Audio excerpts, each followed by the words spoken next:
Dear student, আসসালামু আলাইকুম। আজকে আমি তোমাদের সাথে আলোচনা করতে এসেছি SSC physics chapter 4 work, energy and power, যাকে বাংলাতে বলে কাজ, শক্তি এবং ক্ষমতা। আজকে কাজ, শক্তি, ক্ষমতার প্রথম লেকচার নিয়ে তোমাদের সামনে হাজির হয়েছি। আমি এই অধ্যায়ের একদম বেসিক থেকে অ্যাডভান্স লেভেল পর্যন্ত তোমাদের পড়িয়ে দেবো।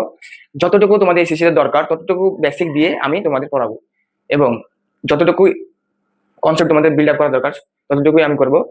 এই অধ্যায়ে অনেক অনেক করা যায়, মানে অনেক কঠিন জিনিস আছে যেগুলো তোমাদের এসএসসি লেভেলে নাই, এটা ইন্টার লেভেলে আছে। তোমাদের এসএসসি লেভেলে যতটুকু বোঝানো দরকার ততটুকু বোঝাবো, এবং আজকের ক্লাসটা করবা এবং ধারাবাহিকভাবে আরো এই অধ্যায়ের উপর ক্লাস আসবে। তো করলে ইনশাআল্লাহ তোমরা এই অধ্যায়ের উপরে ভালো একটা আয়ত্ত তোমাদের ভালো একটা আয়ত্ত আসবে এই অধ্যায়ের উপরে। তো বেশি কথা না বাড়িয়ে আজকে ক্লাসটি শুরু করা যাক। তো আজকে আমি শুরু করতে যাচ্ছি কাজ, শক্তি এবং ক্ষমতা, লেকচার 1। তো প্রথমে আমি যেটা যেটা নিয়ে আলোচনা করতে চাচ্ছি সেটা হলো কাজ। কি কাজ? এটা ইংলিশে কি বলে? এটাকে ওয়ার্ক। এখন ভাইয়া, কাজ বলতে কি বোঝায়? আমি তোমাদের যদি বলি কাজ বলতে কি বোঝায়, তুমি ধরো ভাইয়া বসে আছো, এটা কি তুমি কাজ যদি বলো। আবার তুমি ধরো বাসাতে মোবাইল টিপছো, এটা একটা কাজ বল তুমি বলতে পারো। তুমি ভাইয়া একটা ব্যাগ নিয়ে দাঁড়িয়ে আছো, বা বই নিয়ে, নিজের হাতে বই নিয়ে তুমি দাঁড়িয়ে আছো, এটাকে তুমি একটা কাজ বলতে পারো। বা তুমি ধরো ভাইয়া শুয়ে শুয়ে মোবাইলে স্ক্রল স্ক্রল করছো, ঠিক আছে ভাইয়া, এটাও তুমি নিজে বলতে পারো সাধারণ অর্থে যে এটা আমি কাজ করছি, ঠিক আছে ভাইয়া। তুমি এখন ভাইয়া অফিসে আছো, অফিসে এখন তুমি কাজ করছো, কম্পিউটারে কাজ করছো, এখন তুমি বলতে পারো আমি কাজ করে আসলাম।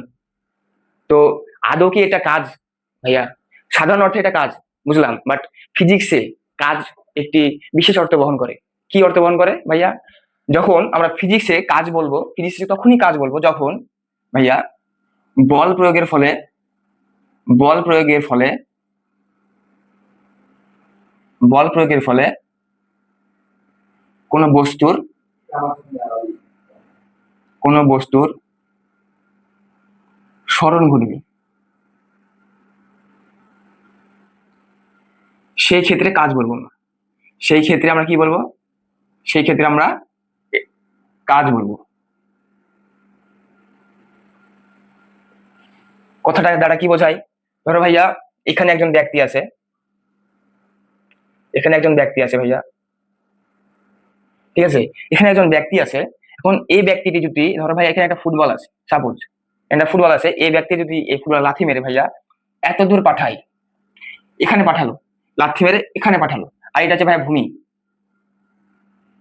ভাই এটা হচ্ছে ভূমি, এটা ভূমি। এখানে একজন ব্যক্তি আছে, যে ব্যক্তি কিনা এই যে এই ফুটবলটা দেখছো, এই ফুটবলে লাথি মেরে এই পর্যন্ত পাঠিয়ে দিয়েছে। এখন দেখো ভাইয়া ফুটবলটা এইভাবে উড়ে গেছে, এত দূর উড়ে গেছে, ঠিক আছে না? তো ভাইয়া যেখানে বল প্রয়োগ করা হয়েছে সেখান থেকে ভূমির সাথে এই যে এইখানে এইখান থেকে ভাইয়া একটা থিটা কোণ উৎপন্ন করেছে না? এখানে বল প্রয়োগের ফলে যে বলটা এখানে গেছে ভূমির সাথে, এটা দেখো ভাইয়া কি করেছে, ভূমির সাথে ভাইয়া ভূমির সাথে কি করেছে ভাইয়া, একটা থিটা কোণ উৎপন্ন করেছে। এই যে এখানে একটা কোণ তৈরি করেছে, এটা ভূমি ভাই, এটা হচ্ছে ভূমি, ঠিক আছে ভাই, এটা হচ্ছে ভূমি বা এটা মাঠ, যাই বলো না কেন এটা ভূমি বা মাঠ ধরতে পারো। আর বল প্রয়োগের ফলে বলটা এইভাবে এত দূরে আসছে। এখন দেখো ভাইয়া এই বলের যে সরণ, সেটা দেখো ভূমির সাথে দেখো ভাইয়া থিটা থিটা কোণ উৎপন্ন করেছে না? ঠিক আছে ভাইয়া, এবার আমি বলতে পারি বলটা এখান থেকে এত দূর এস সরণ বা এস দূরত্ব অতিক্রম করেছে, বা বলটা সরেছে, ঠিক আছে ভাইয়া, বা বলটা সরণ ঘটেছে। এখানে এস দ্বারা বোঝায় সরণ। সরণ মানে কি, এই ব্যক্তিটি এই ফুটবলটিকে লাথি মারার ফলে ফুটবলটি উড়ে গিয়ে এখান পর্যন্ত এসেছে, মানে কি বলটির এস সরণ ঘটেছে। কতটুকু সরণ ঘটেছে আমরা বলছি না, এস সরণ ঘটেছে, ঠিক আছে ভাইয়া। এবং আমি এখানে এই ব্যক্তিটি যে বল প্রয়োগ করেছে সেটা হচ্ছে এফ, এফ বল প্রয়োগ করেছে, বল অর্থাৎ ফোর্স, এফ বল প্রয়োগ করেছে। তো এই ব্যক্তিটি এফ বল প্রয়োগ করার ফলে এই বস্তুটি এস সরণ ঘটেছে, কি ভাইয়া এতদূর এস সরণ ঘটেছে, ঠিক আছে। তো এখন আমরা যদি কাজের ডেফিনেশন দিতে চাই, ডাব্লু যেহেতু ওয়ার্ক, অর্থে আছে ডাব্লু, ডাব্লু সমান সমান F S cos theta. W সমান এফ এস কস থিটা কেন লিখলাম ভাইয়া? এফ বল প্রয়োগের ফলে এস সরণ ঘটেছে, ফুটবলটিকে এফ বল প্রয়োগের ফলে এস সরণ ঘটেছে, আর ফুটবলটি ভূমির সাথে থিটা কোণ উৎপন্ন করে এত দূরে এসছে বা এত দূর সরণ ঘটেছে। তো আমরা বলতে পারি ডাব্লু সমান এফ এস কস থিটা, ঠিক আছে ভাইয়া, এফ এস কস থিটা। তো এখন তোমরা আমাকে প্রশ্ন করতে পারো, ভাই আমাদের মেন বইয়ে লেখা আছে ডাবল সমান এফ এস, কিন্তু আপনি বলছেন এফ এস কস থিটা, এটা কেন? এখন এটা বোঝাই, এখন তোমাদের এইটা বোঝাই। তো এটা যদি তোমাদের বোঝাতে চাই, দেখো ভাইয়া, যখন এই ব্যক্তিটি ফুটবল এখানে ছিল, যখন এভাবে লাথি মেরেছে, এটা ভূমি, লাথি মারার ফলে এখানে থিটা কোণ উৎপন্ন করেছে, ঠিক আছে না? তো এখানে যখন বলটা আসলো তখন থিটা কোণ উৎপন্ন করেছে, তখন ডাব্লিউ সমান সমান এফ এস কস থিটা, আমরা লিখেছি কি ডাব্লিউ সমান সমান এফ এস কস থিটা। এখন যদি ভাইয়া ব্যক্তিটি ফুটবলে বল প্রয়োগ করার ফলে, এফ ফোর্স প্রয়োগ করার ফলে যদি বলটি এইভাবে মাটির সাথে গড়িয়ে বা সমান্তরাল ভাবে যদি এস সরণ বা এস দ্রুত অতিক্রম করে, ঠিক আছে, সরে যাওয়া মানে কি সরণ, তো এফ ফোর্স প্রয়োগ করার ফলে যদি বলটি মাটির সাথে লেগে এস সরণ অতিক্রম করে, তাহলে তখন কি হয় ভাইয়া? এখানে দেখো তো, তাহলে যখন মাটির সাথে গড়িয়ে বলটি গেছে, তখন কি এখানে থিটা কি 0 ডিগ্রি না? এখানে কোন কোন উৎপন্ন করেছে? বলটি এবং ভূমি সমান্তরাল না, ঠিক আছে না ভাইয়া? দুটি রেখা যখন সমান্তরাল হয় তখন এদের মধ্যবর্তী কোণ থিটা সমান সমান 0 ডিগ্রি, ঠিক আছে ভাইয়া? তো এখানে থিটা সমান 0 ডিগ্রি, তখন আমরা লিখতে পারি ডাব্লিউ সমান সমান এফ এস কস 0 ডিগ্রি। যেহেতু বলটি মাটির সাথে সমান্তরালে গেছে, এখানে কিন্তু উড়িয়ে যায় নাই, ঠিক আছে ভাইয়া, মাটির সাথে সমান্তরাল হয়ে গেছে, তাহলে কি এখানে থিটার জায়গাতে আমরা 0 ডিগ্রি বসাইতে পারি, ঠিক আছে না? তাহলে এফ এস কস 0 ডিগ্রি মান কত? তোমরা যারা ত্রিকোণমিতি অধ্যায় পড়েছো আর না পড়ে সমস্যা নাই, এখন আমার কাছে জেনে নাও যে কস 0 ডিগ্রি মান হচ্ছে 1। কস 0 ডিগ্রি মান কি ভাইয়া? 1। তো এখানে কস 0 ডিগ্রি মান যদি 1 বসাই, তো এফ এর সাথে 1 যদি গুণ করি, তাহলে কি হয়? ডাব্লিউ সমান সমান এফ এস। অতএব ডাব্লিউ সমান সমান এফ এস। তাহলে তোমাদের বইয়ের মতো কি এটা আসছে ডাব্লিউ সমান সমান এফ এস, ঠিক আছে না? এবার তোমরা বুঝতে পেরেছো কেন ডাব্লিউ সমান এফ এস তোমাদের বই লেখা আছে, আমি কেন ডাব্লিউ সমান এফ এস কস থিটা লিখলাম। যখন তোমরা ইন্টারে উঠবে তখন এই ডাব্লিউ সমান এফ এস কস থিটা পাবে, ঠিক আছে ভাইয়া? যখন তোমরা ইন্টারে উঠবে তখন তোমরা ডাব্লিউ সমান সমান এফ এস, এতদূর বুঝছো?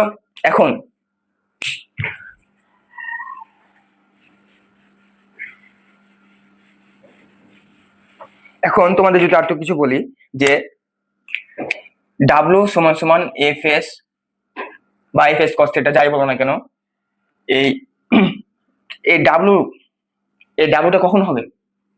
তখনই হবে যখন এই নিট বল দ্বারা কাজ হবে। নিট বল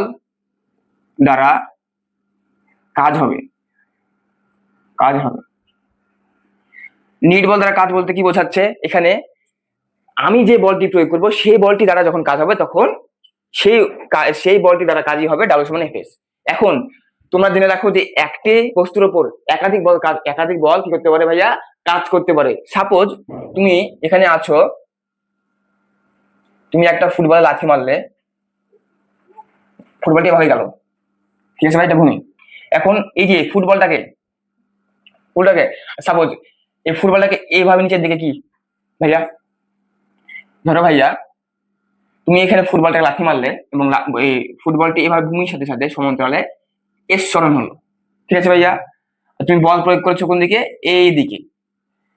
ডাব্লিউ সমান এফ এস, নিট বল দ্বারা কাজ হবে ডাব্লিউ সমান সমান এফ এস। তখন কাজ হবে, তখন কাজের মান আছে একটা, বাট এই যে এই অভিকর্ষ বল এই যে নিচের দিকে যখন আমরা টানি, আমরা জানি কি গ্র্যাভিটি আছে না, আমাদের পৃথিবীতে গ্র্যাভিটি আছে ভাইয়া। তো বলটাকে তো মাটি নিচের দিকে গ্র্যাভিটি জি অভিকর্ষ ত্বরণে টানছে নিচের দিকে, তো এখানে অভিকর্ষ, এটাকে বলে অভিকর্ষ। তো অভিকর্ষ বল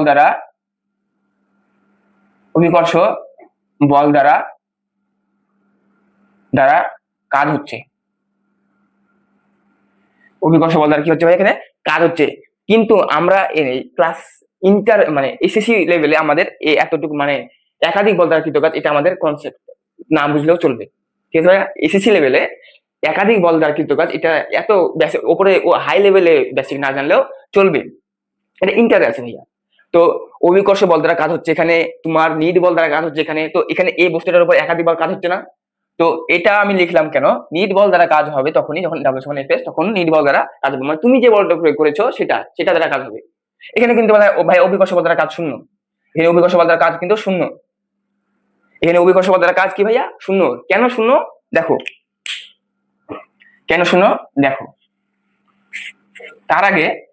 তার আগে তোমাদের আমি যদি কিছু ইম্পর্টেন্ট কিছু তথ্য দিতে চাই, মোস্ট ইম্পর্টেন্ট, সেটা হলো এই ডাব্লু বা কাজের একক কি? কাজের একক কি ভাইয়া?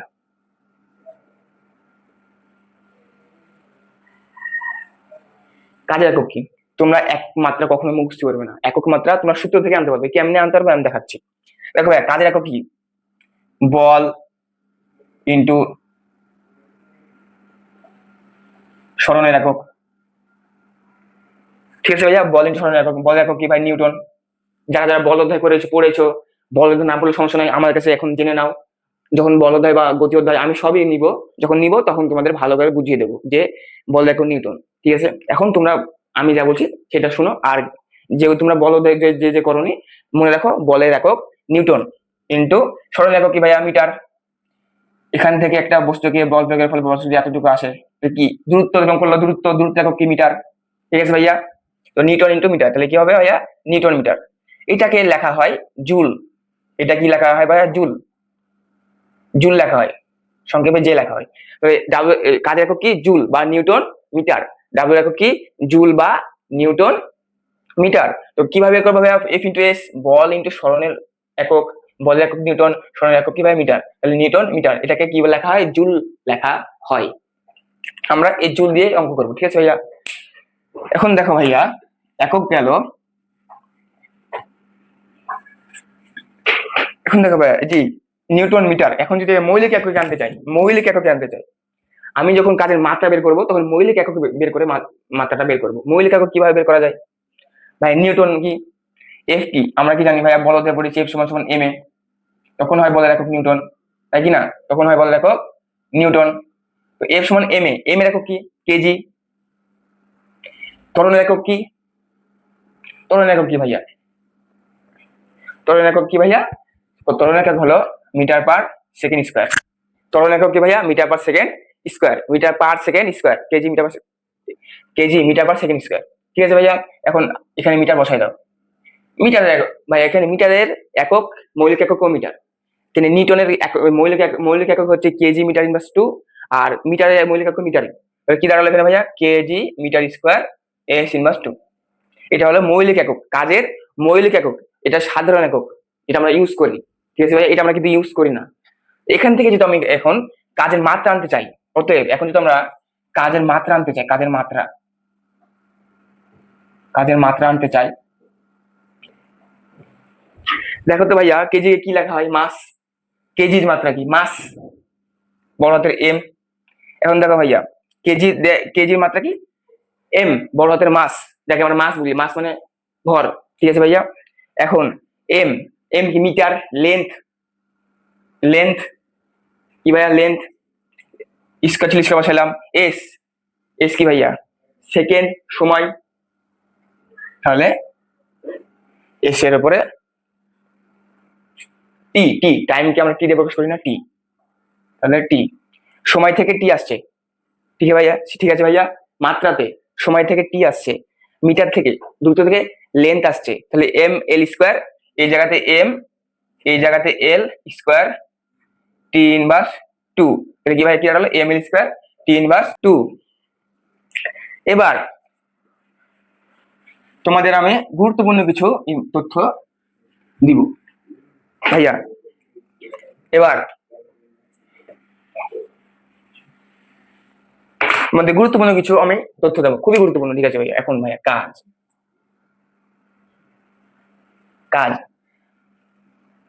কখন ধনাত্মক, কখন শূন্য,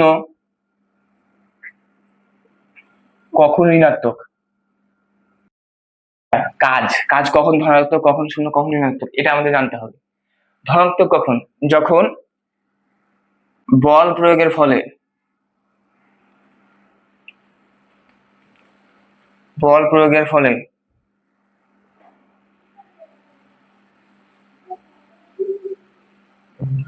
বল প্রয়োগের ফলে বস্তুটির সরণ বলের দিকে হয়,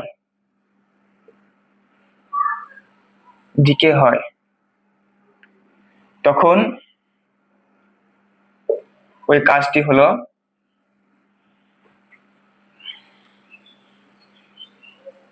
বলের দ্বারা কাজ বা ধনাত্মক কাজ। বলের দ্বারা কাজ বা ধনাত্মক কাজ। ঠিক আছে ভাইয়া? বল প্রয়োগের ফলে বস্তুটির সরণ বলের দিকে হয়, তখন ওই কাজটিকে বলে বলের দ্বারা কাজ। এখানে লিখতে পারি বলের দ্বারা কাজ।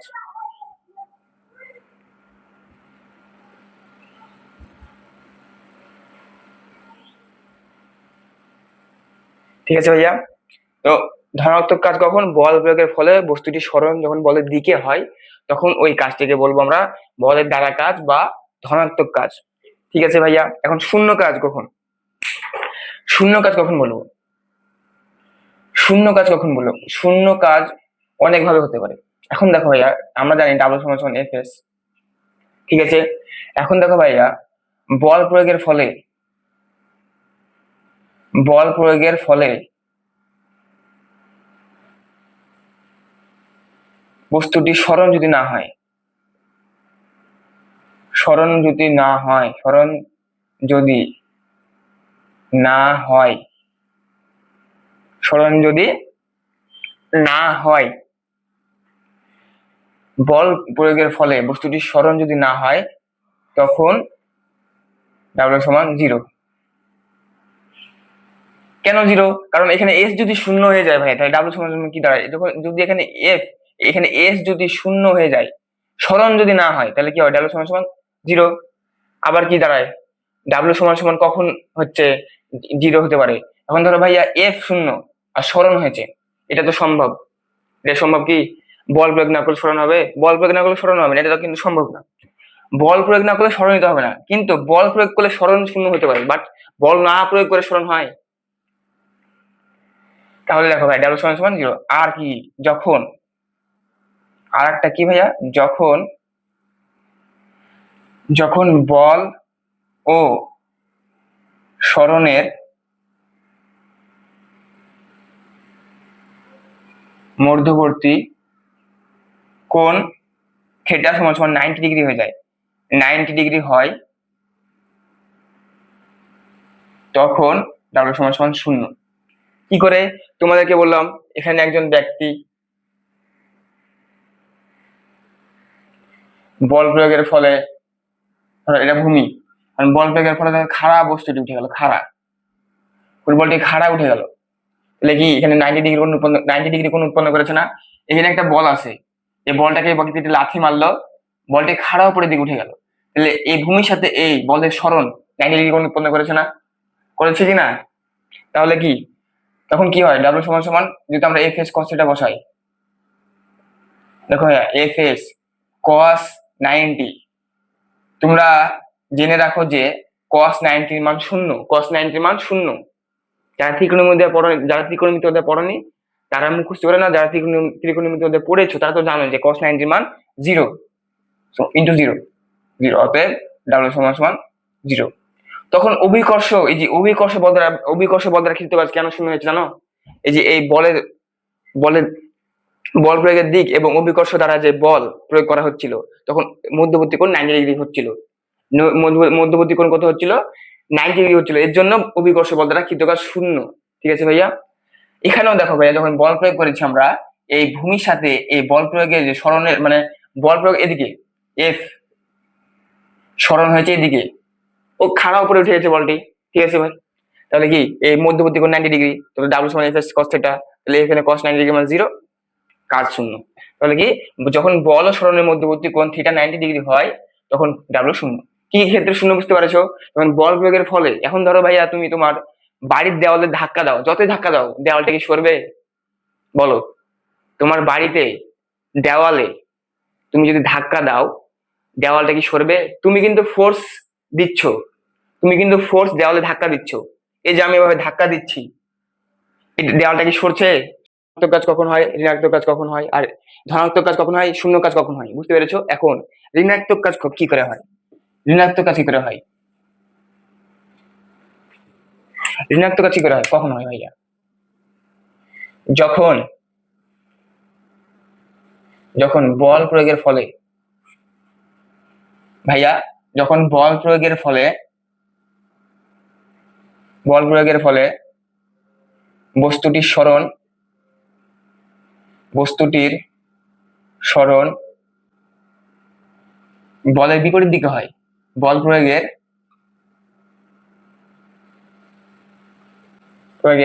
বিপরীত দিকে হয় তখন ওই বল দ্বারা কাজ ঋণাত্মক। যখন বল প্রয়োগের ফলে বস্তুটির সরণ, এটা সরণ হবে, সরণ বলের প্রয়োগের বিপরীত দিকে হয়, বল প্রয়োগের বিপরীত দিকে হয় তখন ওই বল দ্বারা কাজ ঋণাত্মক। কি করে? এখন দেখো ভাইয়া, তুমি এখন এখানে আসো, তুমি এখন এখানে বল লাথি মারলে, এটা ভূমি, সরি এটা হচ্ছে ভূমি, তুমি এখন একটা বল লাথি মারলে, এখানে ভাই ঘর্ষণ বল কাজ করছে না, এখানে একটা ঘর্ষণ বল কাজ করছে না ভাই, ঘর্ষণ বল এই ফোর্স, তুমি যে ফোর্স দিচ্ছ, তুমি এখানে একটা বল প্রয়োগ করছো বলের উপরে, এই তার বিপরীত দিকে ঘর্ষণ বল, ঠিক আছে ভাইয়া, ঘর্ষণ বল তার বিপরীত দিকে ঘর্ষণ বল কাজ করছে। ঠিক আছে, যে আমরা যে হাঁটি ভাইয়া, আমরা যে রাস্তায় হাঁটি না, আমরা হাঁটতে পারি কিসের জন্য? ঘর্ষণ বলের কারণে কিন্তু আমরা হাঁটতে পারি। দেখবা পিচ্ছিল রাস্তাতে বা কাদায় আমরা হাঁটতে পারি না ঠিক মতো, কেন? ওখানে ঘর্ষণ বল কম, যেখানে ঘর্ষণ বল বেশি সেখানে তুমি কমফোর্টেবলি ভাবে হাঁটতে পারবে। ঠিক আছে ভাইয়া, যেখানে ঘর্ষণ বল কম সেখানে তুমি হাঁটতে পারবে না। যেমন কাদায় ঘর্ষণ বল কম, তুমি কাদায় হাঁটতে পারবে না। ধরো ভাইয়া, টালির উপরে, তোমাদের বাড়িতে টালি আছে, টালির উপরে পানি ফেলে দিবে, পানি ফেলে দেওয়ার পরে তুমি হাঁটতে পারবে না, পড়ে যাবে। ঠিক আছে ভাই, ব্যালেন্স হবে না বডি। যখন ঘর্ষণ বল কম ওই জায়গাতে তোমরা হাঁটতে পারবে না, আর যখন ঘর্ষণ বল বেশি ওই জায়গায় তোমরা হাঁটতে পারবে। এখানেও সেম কেস, এখানে তুমি যখন বল প্রয়োগ করছো, এখানে বল যাচ্ছে, কি জন্য যাচ্ছে? ঘর্ষণের কারণে যাচ্ছে। মাটির সাথে যে ঘর্ষণ কোন বস্তুর, ঠিক আছে ভাইয়া, কোন বস্তুর সাথে সাথে যখন মাটির লেগে যায়, কোন বস্তু মাটির সাথে যখন লেগে যায় তখন সেখানে ঘর্ষণ বল ক্রিয়েট হয়। এই ঘর্ষণ বলের কারণে কিন্তু বস্তুটি সামনে আগাইতে পারে। ঠিক আছে, আমরা যেরকম সামনে আগাইতে পারি কেন? ঘর্ষণ বলের কারণে আমরা সামনে আগাইতে পারি, তাই না? তো এখানে এইদিকে ফোর্স ক্রিয়েট করছে এই ব্যক্তিটি, এবং এই ঘর্ষণ বল তার বিপরীতে কাজ করছে, তখন কাজ ঋণাত্মক হবে। ঠিক আছে ভাই, কিন্তু এই কনসেপ্টটা তোমাদের এসএসসি লেভেলে নাই, এটা ইন্টার লেভেলে বিস্তারিত আছে। ঠিক আছে ভাইয়া, তো তোমরা জেনে রাখো যে ঋণাত্মক কাজ কখন হবে? যখন বল প্রয়োগের ফলে বস্তুটির সরণ বলের প্রয়োগের বিপরীত দিকে হয়, তখন ওই বল কিছু কাজ ঋণাত্মক হয়। ঠিক আছে ভাইয়া, এখন দেখো এর কিছু থিটার মান আছে, এই ধনাত্মক কাজ, শূন্য কাজ এবং ঋণাত্মক কাজের কিছু থিটার মান আছে। এখানে থিটা 90 ডিগ্রি হলে কাজ শূন্য। এখন দেখো ধনাত্মক হয় কখন, ঋণাত্মক হয় কখন, থিটার মান কি হলে ধনাত্মক ঋণাত্মক কাজ হয়। ঠিক আছে ভাইয়া, এখন দেখো ভাইয়া, 0 ডিগ্রির যে বড় বা সমান এবং 90 ডিগ্রি ছোট যদি হয়, তখন কৃতকাজ হবে ধনাত্মক। কৃতকাজ কি হবে ভাইয়া? ধনাত্মক। কৃতকাজ কি হবে? ধনাত্মক। 0 ডিগ্রির সমান বা বড় হলে থিটা, তখন আর 90 ডিগ্রি ছোট হলে ডাবল সমান ধনাত্মক। আর তোমরা তো আগে জেনেছো যে থিটা সমান 90 ডিগ্রি হলে কাজ শূন্য। ঠিক আছে ভাইয়া, এখন বল প্রয়োগের ফলে ঋণাত্মক কাজ কখন হয়? এখন দেখো ভাইয়া, যখন 90 ডিগ্রির বড় এবং 180-র চেয়ে ছোট কিংবা সমান হলে ডাব্লিউ সমান সমান ঋণাত্মক।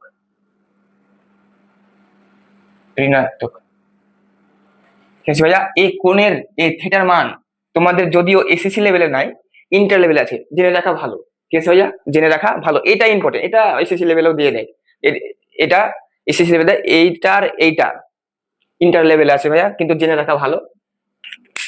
তো এবার আমি তোমাদের কিছু ম্যাথ করাতে চাই, তার আগে আরেকটা কনসেপ্ট তোমাদের বুঝতে হবে। ম্যাথ করার আগে সূত্রে কিছু পরিবর্তন করতে হবে। ঠিক আছে ভাইয়া, সূত্রে কিছু পরিবর্তন করতে হবে। আমরা আগে শিখেছি কি ভাইয়া? ডাব্লিউ সমান সমান এফ এস কস থিটা। ঠিক আছে, ডাব্লিউ সমান সমান এখান থেকে কি লেখা যায়? এফ এস লেখা যায়। আবার কি লেখা যায়? এফ মানে কি ভাইয়া? M A. তোমরা যারা গতি অধ্যায় পড়েছো বা বল অধ্যায় পড়েছো তারা জানো এফ সমান এম এ, আর এস এটা। ঠিক আছে ভাইয়া, আর যখন অভিকর্ষ বল এখানে ক্রিয়েট করবে, মানে অভিকর্ষ বল যখন কাজ করবে এখানে, তখন এই সূত্রটা চেঞ্জ হয়ে যাবে। কিভাবে চেঞ্জ হবে? এম হবে, এবং অভিকর্ষ যখন বল কাজ করবে তখন ত্বরণ হয়ে যাবে অভিকর্ষ ত্বরণ। ত্বরণ কি হয়ে যাবে ভাইয়া? অভিকর্ষ ত্বরণ। ঠিক আছে ভাইয়া, ত্বরণ হয়ে যাবে জি অভিকর্ষ ত্বরণ, আর এসটা কি হয়ে যাবে? H, height. ঠিক আছে ভাইয়া, এম জি এইচ। তো আমি এটাকে ডাবল সমান এফ এস লিখতে পারি, আবার এখানে কি লিখতে পারি? mgh cos থিটা লিখতে পারি। ঠিক আছে ভাইয়া, mgh cos থিটাও লিখতে পারি। এখন দেখা এই যে ভাইয়া ডাব্লিউ সমান কি দাঁড়ালো, F S cos theta, W সমান এফ এস, আবার এম এস, এখন আবার mgh। এখন এই সূত্রগুলো প্রয়োগ করবো আমরা এখন। দেখো ভাইয়া কিছু ম্যাথামেটিক্যাল প্রবলেম আমরা সলভ করব, আর এই সূত্রগুলো ইউজ করব। কিভাবে করব? এখন আমি ধরো ভাইয়া তোমাদের প্রশ্ন করলাম যে কোনো এক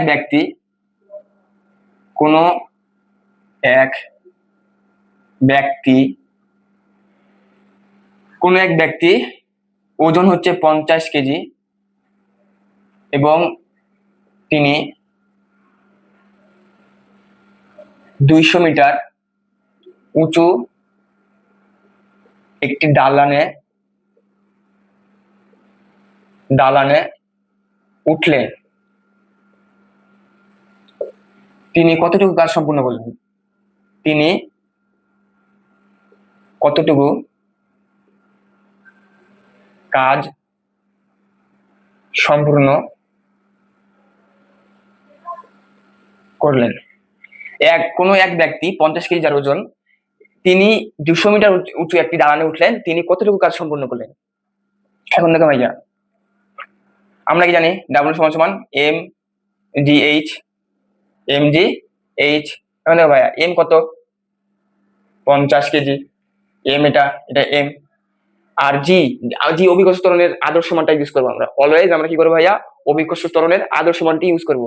জেনে রাখো অভিকর্ষ ত্বরণের আদর্শ মান, অভিকর্ষজ ত্বরণের আদর্শ মান জি সমান সমান 9.8 মিটার পার সেকেন্ড স্কয়ার। এখন ভাই জি এর কিন্তু অনেক মান আছে, বিষুবীয় অঞ্চলে আলাদা মান, নিরক্ষরেখায় আলাদা মানে বিষুবীয় অঞ্চলে আলাদা মান, ক্রান্তীয় অঞ্চলে আলাদা মান। ঠিক আছে ভাইয়া, বাট আদর্শ মান হচ্ছে 9.8। এটা আমরা ইউজ করবো। ঠিক আছে ভাইয়া, এটা তোমাদের মুখস্থ থাকাই লাগবে। ঠিক আছে ভাইয়া, এটা তোমার মুখস্থ থাকাই লাগবে। যখন এই অধ্যায় অঙ্ক করতে যাবে না, জি এর 9.8 এটা আদর্শ মান। জি এর কিন্তু আরো মান আছে, বিভিন্ন অক্ষে বিভিন্ন হয় জি এর মান, তো এটা হচ্ছে আদর্শ ধরা হয়। তো এটাই আমাদের কাজে লাগবে, জি সমান 9.8 মিটার পার সেকেন্ড স্কয়ার। তো এটা আমাদের মাথায় রাখতে হবে কষ্ট করে। তো 50 ইন্টু 9.8 জি এর মান, এটা মুখস্থ, ইন্টু এইচ ভাই উচ্চতা কতটুকু ছিল? এই যে 200 মিটার উচ্চতা, 200 মিটার। এখন দেখো ভাইয়া 50 ইন্টু 200 কত? 1000, এই 10,000। 10,000 ইন্টু 9.8 করলে ভাইয়া 50 ইন্টু 200 কত হয়? 10,000 ইন্টু 9.8 কত হয়? 9,800। কাজের একক কি? জুল। কাজের একক জুল। তোমাকে অবশ্যই অঙ্ক শেষে অবশ্যই এককটা, এই যে এককটা অবশ্যই বসাতে হবে। একক না বসালে কিন্তু ভাইয়া মার্ক কেটে যাবে, বা মার্ক তোমার দিবেই না টিচার।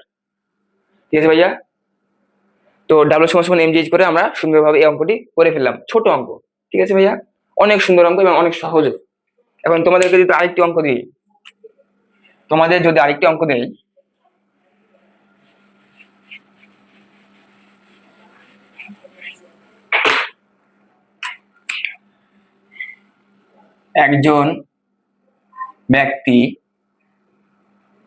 একজন ব্যক্তি যার ওজন ভাইয়া 70 KG,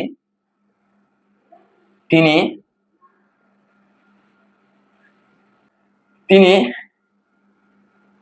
4 metre per second square ত্বরণে ভাইয়া 50 মিটার হাঁটলেন। ঠিক আছে ভাইয়া, হাঁটলেন। তিনি কতটুকু কাজ সম্পূর্ণ করলেন? কাজ সম্পূর্ণ করলেন, এটা যদি আমরা সলভ করতে চাই, তো ভাই দেখো ব্যক্তিটির এখানে এম দেওয়া আছে। আগে তোমরা কোনো অঙ্ক করার আগে দেখবা কি কি দেওয়া আছে আর কি কি লাগবে। আমার সূত্রটা মনে রাখতে হবে, কি কি দেওয়া আছে এটা আইডেন্টিফাই করতে হবে, এবং কি লাগবে আমার সেটা আমাকে বের করতে হবে। ঠিক আছে ভাইয়া, এখানে এম দেওয়া আছে। ঠিক আছে, তোমরা এখানে লিখবা, অঙ্ক করার সময় লিখবা দেওয়া আছে, সাইডে দেওয়া আছে এম সমান সমান 70 কেজি। আর কি দেওয়া আছে এখানে ভাইয়া? ত্বরণ এ দেওয়া আছে 4 মিটার পার সেকেন্ড স্কয়ার। ঠিক আছে ভাইয়া, এবং কতটুকু দূরত্ব অতিক্রম করেছে? 50 মিটার, এটা স্মরণ হয়েছে ওনার। ঠিক আছে ভাইয়া, এত ত্বরণে ব্যক্তিটির 70 কেজি ওজন, এত ত্বরণে এস সমান 50 মিটার স্মরণ ঘটেছে। তো আমরা কি জানি,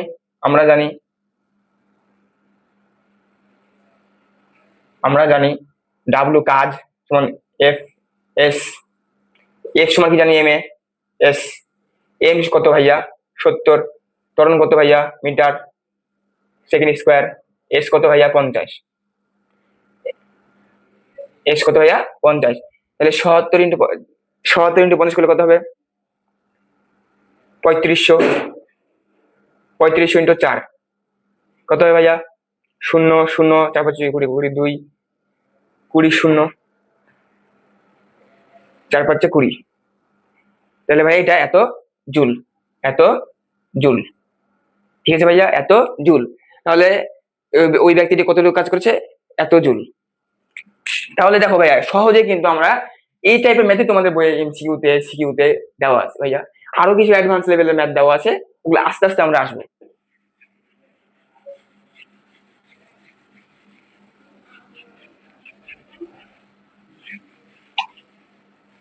তো আশা করি ভাইয়া আজকে যে বেসিক গুলো আমি বুঝাইলাম, যতটুকু বুঝাইলাম কনসেপ্ট, ততটুকু তোমরা বুঝতে পেরেছো। এবং আগামী ক্লাসে কনসেপ্ট আরো একটু বোঝাবো এবং আরো অ্যাডভান্স লেভেলের ম্যাথ গুলো করাবো। তো আগামী ক্লাসের জন্য, আগামী ক্লাস পর্যন্ত তোমাদের তোমাদের আগামী ক্লাস পর্যন্ত তোমরা সুস্থ থাকো। দেখা হবে আগামী ক্লাসে।